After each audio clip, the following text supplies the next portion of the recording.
میرے خیال ہے پاکستانی فوج کو پاکستان کی عوام کی فوج ہونا چاہیے، کسی سیاسی جماعت کی فوج نہیں ہونا چاہیے. یہ اصل مسئلہ ہے. پہلے یہ فوج پی ٹی آئی کی فوج بنی ہوئی تھی، اب دوسری پارٹیوں کی فوج بنی ہوئی ہے. یہ کام نہیں ہونا چاہیے. ساری پارٹیوں کے لیے برابر والا معاملہ ہونا چاہیے. ہم تو اس پلیٹ فارم سے کوئی بندے بھرتی نہیں کریں گے، ہم کوئی پروٹیسٹ نہیں کریں گے، کوئی روڈ بلاک نہیں کریں گے، لیکن اپنی زبان کے ذریعے حق بات ضرور کرتے رہیں گے تاکہ اپنے بڑوں کو یہ چیز ریئلائز کرواتے رہیں کہ یار تم نے مرنا ہے، کسی کے ساتھ ظلم نہیں ہونا چاہیے. خیر اس آرمی چیف کی تو ابھی تک اس حوالے سے کوئی اس طرح کی سٹیٹمنٹ نہیں آئی ہے. مجھے تو یعنی میں نے اس وقت بھی جب پی ٹی آئی والے اور پیپلز پارٹی والے کہہ رہے تھے الیکشن کوئی نہیں ہوں گے، میں نے کہا تھا انشاءاللہ فروری تک الیکشن ہو جائیں گے. کیوں؟ اس وقت ملک جس سچویشن میں ہے نا، فوج اس کا گند اپنے کندھوں پہ اٹھانے کے لیے تیار نہیں ہے. ان کی ہمیشہ خواہش یہی ہوتی ہے کہ کوئی پولیٹیشین ہی کالخ اپنے منہ کے اوپر ملے، ہمیں کوئی گالی نہ نکالے. تو ظاہر ہے یہ اکانومیز ظاہر ہے وہ سنبھال بھی نہیں سکتے. جب سنبھال نہیں سکتے تو سامنے کوئی پولیٹیشین بھی چاہیے جو آ کے اسے سنبھالے، اور اگر خدا نہ خواستہ نہ سنبھلے تو اس گناہ کا وبال بھی اس کے اوپر جائے، تو وہ ووٹ کر نہیں سکتے. اس وقت ضیاء الحق نے اس لیے ووٹ کر لیا تھا کہ اس وقت امریکہ کا ایک مشن تھا رشیا کے خلاف، اور امریکہ نے کہا تھا کہ بھئی ہم آپ کو اتنا پیسہ دیں گے کہ آپ تو اتنا کما ہی نہیں سکتے. اس لیے لوگ اکثر کہتے ہیں نا ڈکٹیٹرز کے دور کے اندر ملک بڑا خوشحال تھا، مشرف کے دور کے اندر بھی اور ضیاء الحق کے دور کے اندر بھی، اس لیے کہ آپ لوگ کرائے کے قاتل تھے. ہاں تو خوشحال ہی ہونا تھا. اب انہیں کوئی کرائے کے قاتل نہیں چاہیے. خدا کے لیے ہر بندہ اپنا کام کرے. ہاں آرمی چیف کا کام جو ہے وہ کرے، چیف جسٹس کا جو کام ہے وہ کام بس وہی کام کرے، اور پرائم منسٹر کو یہ دونوں اپنا اپنا کام کرنے دیں. پرائم منسٹر بیچارہ ہمیشہ پوری زندگی اس چیز کے ساتھ ہی اپنی زندگی گزارتا ہے کہ میں نے آرمی کو کس طریقے سے سیٹسفائی کرنا ہے، میں نے جوڈیشری کو کس طرح سیٹسفائی کرنا ہے، اور وہ اپنا کام کر ہی نہیں سکتا. کوئی بھی ہو پرائم منسٹر، اب تو سب کو ہاتھ لگ چکے ہیں اللہ کے فضل سے. تو سارے اپنا اپنا کام کریں. جب تک ہم اپنا اپنا کام نہیں کریں گے ایمانداری کے ساتھ، اس وقت تک یہ ملک آگے نہیں جا سکتا. اور جب ہم اپنا کام نہیں کر رہے ہوتے تو یقیناً ٹائم تو آپ نے پاس کرنا ہے، پھر دوسروں کا کام کر رہے ہوتے ہیں.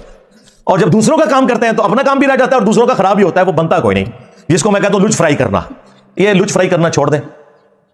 باقی جو ملک کی اکانومی ہے ظاہر ہے اتنی آسانی سے تو یہ اب اٹھنے والی نہیں ہے. میں نے تو اپنے بھائی جو ہے فیصل وڈائچ صاحب جو دیکھو سنو جانو والا کرتے ہیں چینل، ان سے بھی میں نے ریکویسٹ کی تھی. انہوں نے میری ریکویسٹ کے اوپر ایک پروگرام ریکارڈ کروایا ہے. سلمان شاہ صاحب، سلمان شاہ ہی نام ہے نا ان کا، ہاں سلمان شاہ صاحب جو مشرف دور میں بھی اسی فیلڈ میں رہے ہیں وزیر. ان کے ساتھ ایک انہوں نے نا پوڈ کاسٹ کی ہے آلموسٹ 1 گھنٹے کی. اس میں انہوں نے کچھ سولوشن دیے ہیں کہ اکانومی کیسے اوپر جائے. میں نے تو سارے صحافیوں کو بھی کہا، ان کو اسپیسیفکلی کہا، وہ پڑھا لکھا بندہ ہے فیصل وڈائچ، میں نے کہا یار رونے تو سارے روتے ہیں، آپ بتاؤ نکلنا کیسے ہے یہ بھی بتاؤ نا.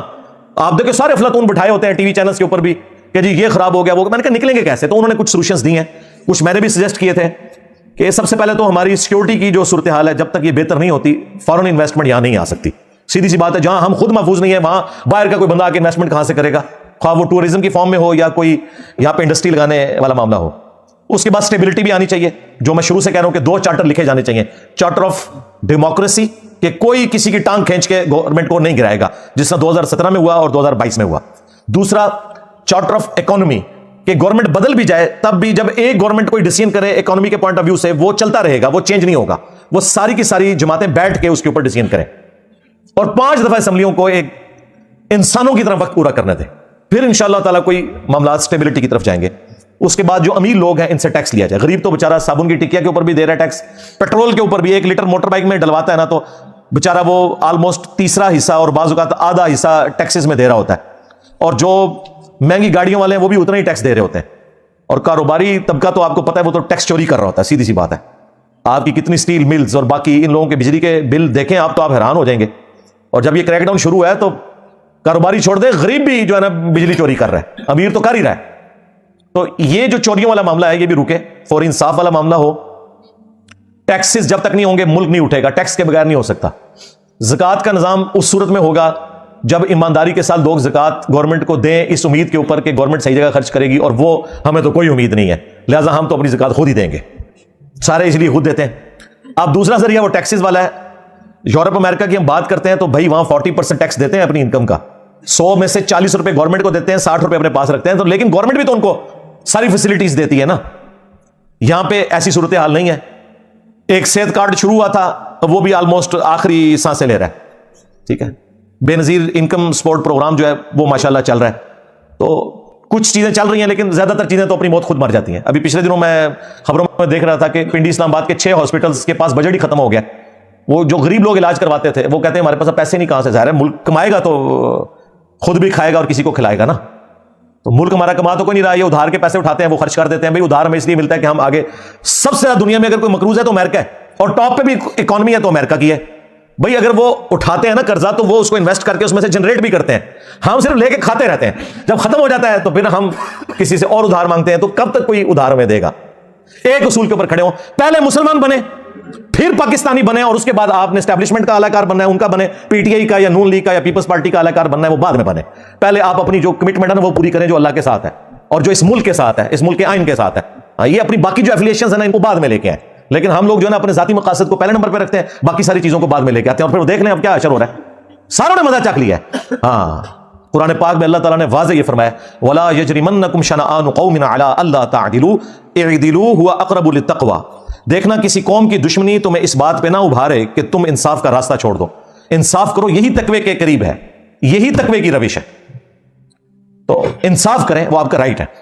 اور اگر آپ انصاف نہیں کر سکتے, طاقتور سے آپ درگزر کا معاملہ کرتے ہیں, تو کمزوروں کے ساتھ زیادہ درگزر کا معاملہ کریں, ورنہ مر کے اللہ کے حضور تو پیش ہونا ہے. صحیح بخاری اور صحیح مسلم دونوں کے اندر حدیث موجود ہے. اللہ کے محبوب صلی اللہ علیہ وآلہ وسلم نے فرمایا, تم میں سے ہر شخص نگہبان ہے اور اس سے اس کی رعیت کے بارے میں پوچھا جائے گا. ایک حکمران اپنی رعایا کے اوپر نگہبان ہے, اس سے اس کے بارے میں پوچھا جائے گا. ایک خاوند اپنی بیوی اور بچوں کے اوپر نگہبان ہے, اس سے اس کے بارے میں پوچھا جائے گا. ایک بیوی اپنے خاوند کے مال اور اولاد کے اوپر نگہبان ہے, اس سے اس کے بارے میں پوچھا جائے گا. اور حکمرانوں کے بارے میں تو اتنی اسٹانشنگ حدیث ہے بخاری اور مسلم دونوں میں. نبی صلی اللہ علیہ وآلہ وسلم نے فرمایا, سب سے برا گڈریا اگر کوئی ہو سکتا ہے نا تو وہ ہے جو حکمران ہو اور انصاف نہ کرے. ایسا شخص جنت کی خوشبو بھی نہیں پائے گا جو حکمران تھا اور اس نے انصاف نہیں کیا. جنت میں جانا تو دور کی بات, خوشبو بھی نہیں پائے گا.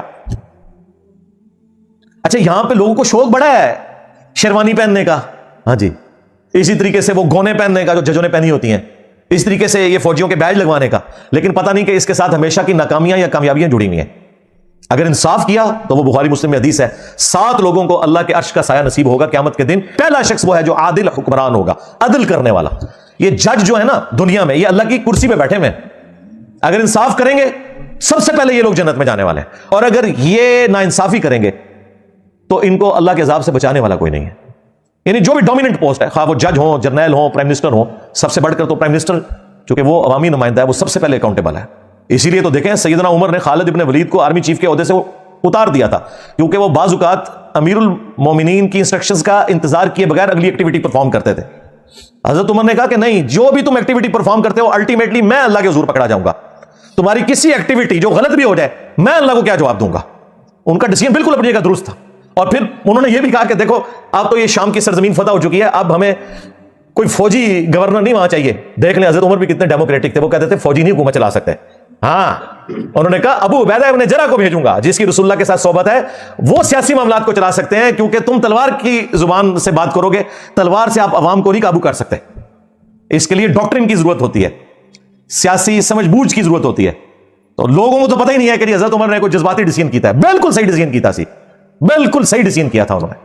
حضرت عمر اتنے سمجھدار تھے, انہوں نے پولیس کا محکمہ ہی ادا کر دیا. انہوں نے کہا جو فوجی بارڈروں پہ کافروں کے خلاف لڑ رہے ہیں نا وہ پولیس میں بھرتی نہیں ہوں گے, کیونکہ یہ تلوار کی زبان سے بات کرتے ہیں. پولیس میں وہ بندہ ہونا چاہیے جو عوامی آدمی ہو.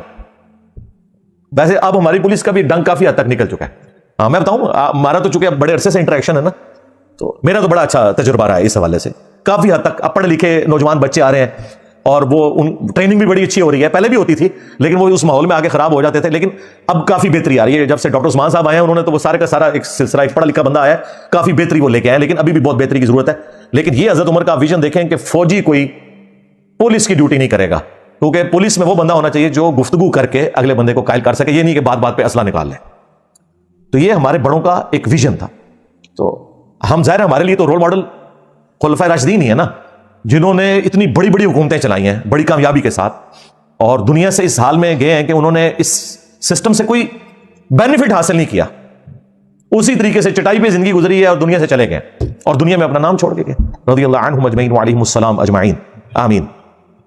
تو ہم وقتاً فوقتاً ان چیزوں کو اس لیے ہائی لائٹ کرتے ہیں کہ تاکہ بڑوں تک ہماری آواز پہنچتی رہے, اور وہ اس اعتبار سے سوچتے رہیں کہ ہم سے کوئی ایسا غلط کام نہ ہو کہ اللہ کے حضور ہماری پکڑ ہو جائے. وائزین کا کام یہی ہے, ہمیں نبی الاسلام نے یہی سکھایا, کنتم خیر امت اخرجت للناس تأمرون بالمعروف وتنہون عن المنکر وتؤمنون باللہ. تم بہترین امت ہو اس لیے کہ تم لوگوں کو نیکی کی طرف بلاتے ہو اور برائی سے روکتے ہو.